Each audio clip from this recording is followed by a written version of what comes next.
There are billions of habitable planets in our galaxy alone.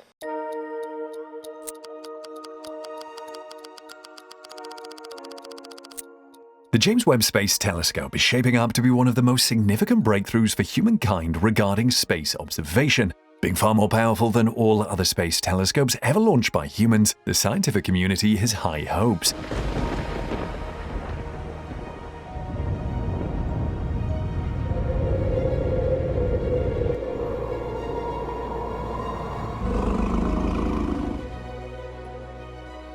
It will enable them to study very distant objects in space as they have never been able to. One of the objects the JWST will study is Proxima b, to see whether artificial lights are coming from the planet. Yes, you heard right. Scientists want to know if the lights coming from Proxima b are due to aliens.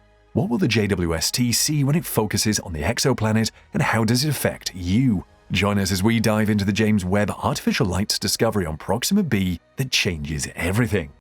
Are we alone in the universe? While that question may be tantalizing and produce different answers from different responders, an even more difficult question to answer is where to look for intelligent life outside the Earth in the universe. Many planets have been suggested as good places to search, but the best so far, according to scientists, is an exoplanet named Proxima b, and that is due to terrifying discoveries made on the planet. Why are scientists focusing on Proxima b? Where is it located? What scary things have they found on the planet? And how will the new James Webb Space Telescope confirm the terrifying discoveries on Proxima b? When you look up at the sky at night, you will see stars bright against the dark night sky. What may not be visible to you are the planets that orbit these stars. These planets, known as exoplanets because they're outside the solar system, are too far away to be seen by the naked eye.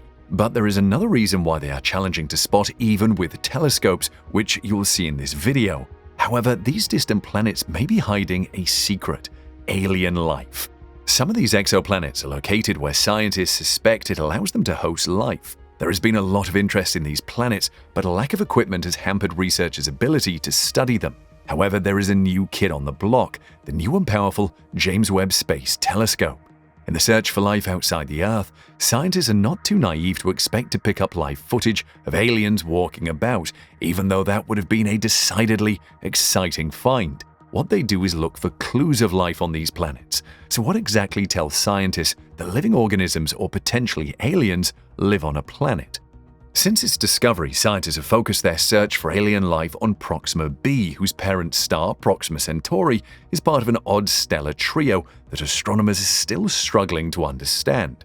The other two stars are binary, meaning that they orbit a common center of gravity. All three are known together as Alpha Centauri. Astronomers aren't really sure whether Proxima Centauri is gravitationally bound to the other pair in some type of orbit, or if it is just passing by. You can easily spot Alpha Centauri without a telescope. This is because the three binary stars combine to make the third brightest star in the sky. Proxima is slightly closer to Earth than the other two. It is 4.22 light-years away, as opposed to Alpha Centauri's 4.37 light-years. However, because it's also much smaller and dimmer than the other two stars, you can't easily see Proxima. It is a red dwarf, and it's too faint to see with the naked eye.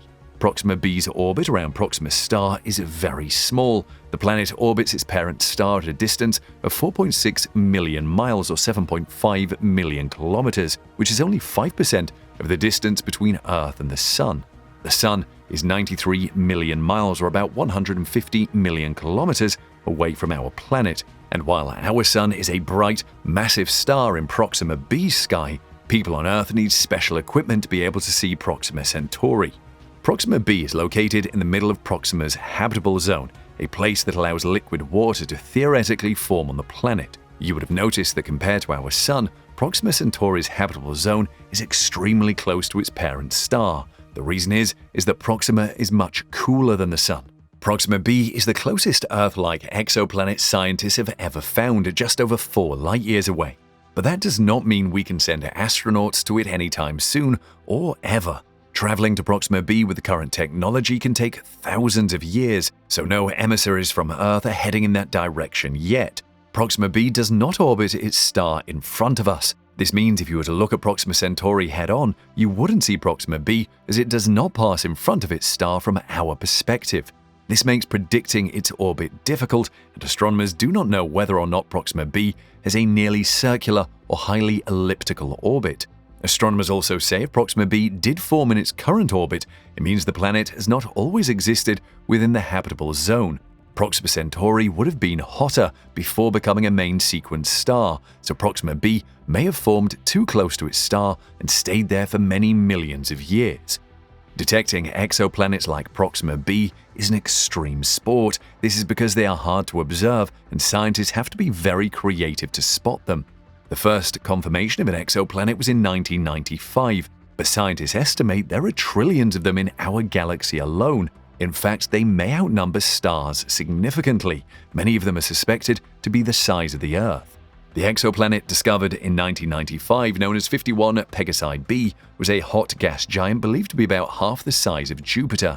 It tugged so hard on its parent star as it raced around it in a 4-day orbit that it caused its star to wobble so much that telescopes on Earth were able to notice, but that was after astronomers knew what to look for.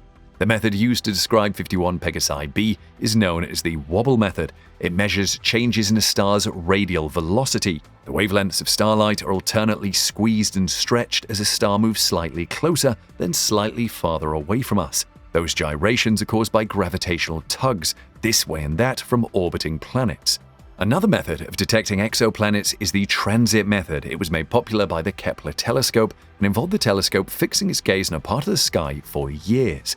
The patch of the sky that Kepler focused on contained about 150,000 stars. It was waiting to spot tiny dips in the amount of light coming from individual stars caused by planets crossing in front of them. The time the dip takes and the mass of the anchoring star can be used to calculate the size of the planet. Another method of discovering exoplanets is the transit spectroscopy, which analyzes the light coming from the stars that have passed through an exoplanet. The light can reveal the composition of the planet's atmosphere, just like you can detect the composition of light by passing it through a prism. It will reveal info like the molecules present in the atmosphere. Another method is gravitational microlensing, which uses the ability of gravity to bend the light coming from a star. However, with the launch of the James Webb Space Telescope, scientists now have the best equipment ever for discovering exoplanets. In fact, searching exoplanets for alien life is one of the main uses of the JWST. The powerful telescope was launched late last year at a cost of $10 billion, an unbelievable increase from the $1 billion initially budgeted for it. It was developed by NASA in conjunction with the European Space Agency and the Canadian Space Agency, with input from more than 300 organizations, including universities. The start of the JWST is the Mirror. At 21.3 feet or 6.5 meters across, it's the largest mirror ever launched to space. It is significantly larger than the 7.8 feet or 2.4 meters disk that is the centerpiece of the Hubble. JWST's mirror, also called the Optical Telescope Element (OTE), is made from beryllium coated with gold. It's fashioned from 18 hexagonal sections, each one the size of a large table. It uses more than 100 motors to reposition the mirrors to focus on objects. JWST observes in long red wavelengths, mostly in the infrared. Scientists will rely on this capability to look at objects farther from us. Light from these objects is redshifted into longer wavelengths. JWST carries 4 instruments designed specifically to very sensitively detect infrared signals. The instruments are housed in a spacecraft bus, which is actually a box made primarily of graphite composite. It also contains JWST's thrusters, computer and communications equipment. In essence, the bus is JWST's heart and brain. The bus is protected by a massive sun shield and equipped with a cryocooler that uses helium to keep its components at a frigid minus 393 degrees Fahrenheit or minus 236 degrees Celsius. This is necessary because heat can interfere with the operation of the components in the bus. A little heat can throw off the mirror. The JWST launched with the sun shield folded as there was no other way to contain it on the launch rocket, similar to how the mirror was folded. Within the first 2 weeks of the observatory's flight to its permanent position, the sunshield fully opened to cover the length of a tennis court. The sunshield consists of 5 layers of a polymer called Kapton E, sandwiched between aluminium and silicon to reflect sunlight and heat away from the observatory. As the JWST orbits the sun sunshield always stands between the mirror and the sun's direction. One method Webb will use for studying exoplanets for evidence of life is the transit method. Webb will also carry coronagraphs to enable direct imaging of exoplanets near bright stars. The image of an exoplanet would just be a spot, not a grand panorama, but by using the JWST to study that spot, scientists will learn more about it, including its color, differences between winter and summer, vegetation, rotation, weather, and much more. Of course, scientists try to listen for signals in light or radio wavelengths that may be coming from technologically advanced alien life, as the Search for Extraterrestrial Intelligence Institute SETI explains. The astronomers at the institute have been using Allen Telescope array of 42 radio antennas to listen for signals over a range of radio frequencies, tuned to hear the regions around 20,000 red dwarf stars that are closest to Earth. But that is just one part of the search. For an alien-seeking scientist, life means any living form, including microbes. This is because even the smallest microbe on a distant planet could still send a chemical signal that can be picked up by our sophisticated telescopes. This could be the result of atmospheric gases that might not have been there if there was no life present. One of such gases is oxygen, which could suggest life on a planet. There are other gases or substances like water which scientists watch out for in their search for evidence of life, but they have to be cautious because the presence of these substances may have other explanations apart from life. Now, why are astronomers interested in the Proxima b exoplanet? To understand this, you need to know its location. Our nearest neighboring star is the Proxima Centauri, located about 4 light-years away. Just like our Sun, Proxima Centauri has its own set of planets orbiting it.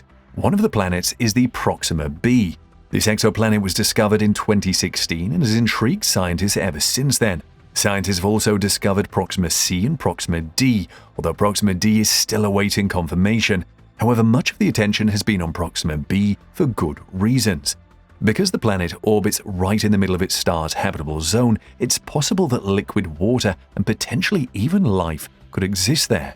Because of its Earth-like mass, scientists believe that not only could liquid water exist on Proxima b, it could also be a rocky, terrestrial planet similar to Earth. Proxima b orbits around a star that, while close to our solar system, is also much dimmer and much less massive than our Sun. The exoplanet is tidally locked and in synchronous rotation with its star, meaning that one side is always facing the star and one is always facing away, a light side and a dark side. In addition, it's unclear if Proxima b has an atmosphere. However, if Proxima b has an atmosphere, the simple ingredients, water, carbon dioxide, and rock that are needed for the formation of biochemical cycles that we call life could all be present and interacting on the planet's surface. The planet lies very close to its star, completing one orbit every 11 Earth days. The temperature on the surface of the planet could be between -90 degrees and 30 degrees Celsius, or -130 and 86 Fahrenheit. Astronomers first discovered Proxima Centauri b in 2016 using an older spectrograph called HARPS. However, the discovery has been confirmed by the newer spectrograph Espresso, which is the most accurate in the world. Any doubts were cleared after Espresso acquired a total of 63 spectroscopic observations of Proxima Centauri in a single year. Proxima b is similar to the Earth in many ways. First is the size. In fact, after numerous studies, scientists concluded that Proxima b is more Earth-like than earlier thought. They discovered that Proxima b is just 17% larger than our own planet. Previously, the conclusion was Proxima b was about 1.3 times heavier than the Earth. If you were to live on Proxima b, you would age significantly faster than your peers back on Earth because this planet completes an orbit around its Sun in just 11.2 days using Earth measurements. Scientists say Proxima b is tidally locked to the Sun it orbits, meaning only one side is always facing the star, creating perpetually dark and bright sides. This is the same with the Moon and the Earth, as we can only see one side of the satellite. Proxima b is part of a 3-star system, meaning there are 2 other planets orbiting the same star.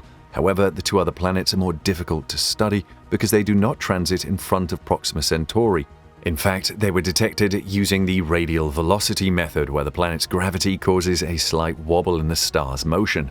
Another similarity between our Earth and Proxima b is the location of the 2 relative to their respective stars.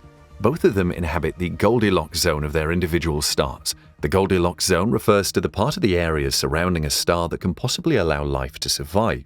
While Proxima b orbits its star at a distance that is 1/12 of the Earth's distance from its own Sun, Proxima b gets about 2/3 of the energy that the Earth gets. This is due to the smaller brightness of the star and the smaller distance between the two bodies. This is why scientists suspected there is life on Proxima b. Orbiting in the Goldilocks zone means there is the possibility of water on the planet, and it is not just water but liquid water which is essential to life. While visible and infrared light just warm the planet, high-energy radiation or X-rays and extreme UV and particles are a threat to the gases and liquids, volatiles as a whole, as they can be eroded away and escape to space. Proxima b receives a significantly higher amount of such radiation compared to Earth, and therefore it is crucial to assess whether the planet has been able to maintain its water and gases in general over the course of the 5 billion years of history since it was born. Astronomers have used the most advanced tools and observations available today to drill into the history of Proxima b as a planet. This was aimed at determining the amount of gases and liquids that could still be on the planet's surface. They discovered that currently Proxima b gets 60 times more high-energy radiation than the Earth, and that the total from the time of formation is about 7 to 16 times higher. This conclusion was because the Earth was also irradiated more strongly in the past, long before we got here. Scientists don't know for sure the amount of water Proxima b had initially, but their calculations have shown that Proxima b could have lost about one ocean's worth of water due to the early irradiation in the first 100 to 200 million years after formation. What happened after that period is still under investigation. Perhaps this Earth-like planet continued to lose significant amounts of atmospheric gases, or perhaps it's been able to keep most of its atmosphere and preserve liquid water on the surface, making it hospitable to life as we know it. Scientists have even discovered where most of the water on Proxima b might be located, which would be handy if one day you might find yourself stranded on the planet. By examining the possible climates using a sophisticated 3D model and exploring a wide variety of atmospheric compositions and water inventories, it was discovered that liquid water might be present over the surface of the planet in the sunniest regions, either in an area in the hemisphere of the planet facing the star or in a tropical belt. What if aliens live on Proxima b? If that is the case, there is speculation that its improbable life could develop on the day side due to a constant stream of intense radiation from its host star. The reason is that Proxima b orbits just 4.5 million miles out, or about 1/10 of the distance Mercury is from the Sun at its closest point. Radio signals have already been detected from the area around Proxima b. However, radio astronomers believe this was likely just interference from natural sources. So because the side of the exoplanet that is free from radiation is always dark, any civilization inhabiting the exoplanet may have to deploy powerful mirrors or require very bright LED-style lights to illuminate their cities. This can help us detect them using the right tool. This is why a team that includes Harvard astronomer Avi Loeb has suggested that the JWST can be configured to spot evidence of LED light on the planet Proxima b. They suggest that using the near-infrared instrument on the James Webb telescope and looking for the telltale signs of LED light waves in the light from the planet and its host star, they will be able to detect this artificial light if it exists. The team has investigated whether artificial lights could be detected on the dark side of Proxima b by computing light curves from the planet and its host star. These scientists considered two different scenarios: artificial illumination with the same spectrum as commonly used LEDs on Earth, and a narrower spectrum that leads to the same proportion of light as the total artificial illumination on Earth. They discovered the JWST would be able to detect LED-type artificial lights, making up 5% of stellar power. If James Webb is able to detect the narrowband light that is reminiscent of LED bulbs, it will be because it will be able to characterize the atmosphere of the planet. This will allow researchers to use instruments on the observatory to detect how much energy transport occurs on the planet and then perform calculations of light curves to determine whether they match those of an LED light source or not. To come to the conclusion that it may be able to detect artificial light, Loeb and colleagues use the JWST Exposure Time Calculator. This tool allows astronomers to predict what can be detected in any given time period based on predefined settings before the observatory launches. It allowed them to determine the possibility of detecting different flux values and detecting those with a wavelength that matches artificial light levels that should be expected from a civilization forced to live in permanent darkness. In that case, the lights shining onto the permanent night side should be extremely powerful and thus more likely to be detected with JWST. The JWST will be able to show the existence of artificial illumination for standard LEDs 500 times more powerful than those currently found on Earth's, and for artificial illumination of similar magnitude to Earth's. The discoveries on Proxima b are significant for many reasons. For one, we know that there are tons of planets in the universe. In fact, in the Milky Way galaxy alone, there are quadrillions of planets. Every single star has at least a planet orbiting it, as far as we know based on statistics. What this is saying is that the possibility of finding a potentially habitable planet like Proxima b is high. Proxima b may one day receive visitors from the Earth, although it will most likely be an emissary and not humans. Scientists and engineers announced the $100 million Breakthrough Starshot project, which aims to develop the technology required to accelerate tiny, sail-equipped nanocraft to 20% the speed of light using powerful lasers. Take note of the name Breakthrough because you will hear more about it later in this video. Breakthrough Starshot team members said they hope to launch flotillas of such postage stamp-sized probes to Alpha Centauri eventually. Spacecraft traveling at 20% of the speed of light could make the trip to Alpha Centauri in about 2 decades, instead of thousands of years for conventionally powered probes. When the Breakthrough spacecraft arrive at Proxima b, will they find aliens waiting for them? Turns out we have been receiving signals emanating from Proxima Centauri, which raises many possibilities. It all started with a strange signal picked up by the 64-meter Parkes radio telescope in Australia while it was observing Proxima Centauri. Astronomers were using Parkes to catch radio emissions from powerful flares shooting off the star. The detection was made by a $100 million project called Breakthrough Listen, led by Andrew Simeon from the University of California, Berkeley, and funded by tech billionaire Yuri Milner under the umbrella of Milner's Breakthrough Initiatives. The goal of this multi-year endeavor, which began in 2015 with a star-studded announcement attended by Stephen Hawking and other space science luminaries, is to buy observing time on radio telescopes around the world to search the skies for evidence of technological civilizations. That pursuit is more commonly known as the Search for Extraterrestrial Intelligence, SETI. Using Parkes, the astronomers had observed the star for 26 hours as part of their stellar flare study. But as is routine within the Breakthrough Listen project, they also flagged the resulting data for a later look to seek out any candidate SETI signals. The task fell to a young intern in Simeon's SETI program at Berkeley, Shane Smith, an undergraduate student at Hillsdale College. Smith began sifting through the data until he stumbled upon the curious narrow-band emission, needle-sharp at 982.002 MHz, hidden in plain view in the Proxima Centauri observations. From there, things happened fast.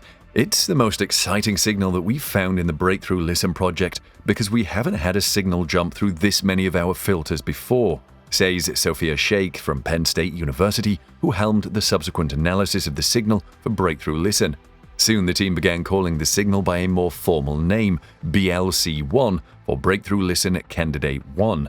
Although the press reports are unclear on exactly how and when Parkes detected the signal, it apparently showed up during 5 30-minute periods over several days, all while the telescope was pointing directly at Proxima. Breakthrough Listen uses a technique called nodding, where the telescope will spend a period looking at a target and then an equivalent period looking elsewhere in the sky to check that any potential signal is truly coming from the target. In 5 of the 30-minute observations over about 3 hours, we see this thing come back, Sheikh says, a hint that the signal indeed originated from Proxima Centauri or some other deep space source in that part of the sky before making its way to Earth. Notably, when the telescope was turned away from the star, the signal vanished. Ultimately, the signal's origin appears tightly constrained within a 16-foot wide circle, roughly half the size of the full moon around Proxima Centauri on the sky. Breakthrough Listen employs software filters capable of rejecting the cacophony of signals originating from Earth or Earth-orbiting satellites to isolate those coming from deep space. But this transmission was unlike anything the project had previously encountered. Team leader Andrew Simeon told Scientific American that it had some particular properties that caused it to pass many of their checks and struggled to explain it. Most curiously, it occupies a very narrow band of the radio spectrum, 982 MHz specifically, which is a region typically bereft of transmissions from human-made satellites and spacecraft. We don't know of any natural way to compress electromagnetic energy into a single bin in frequency, such as this one, Samian says.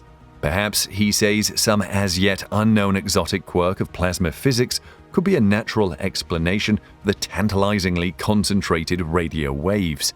Speaking on the significance of the discovery, Jason Wright, a SETI-centric astronomer at Penn State University in Pennsylvania, said, "If you see such a signal and it's not coming from the surface of Earth, you know you have detected extraterrestrial technology." Let's hear what you think of alien life on Proxima b.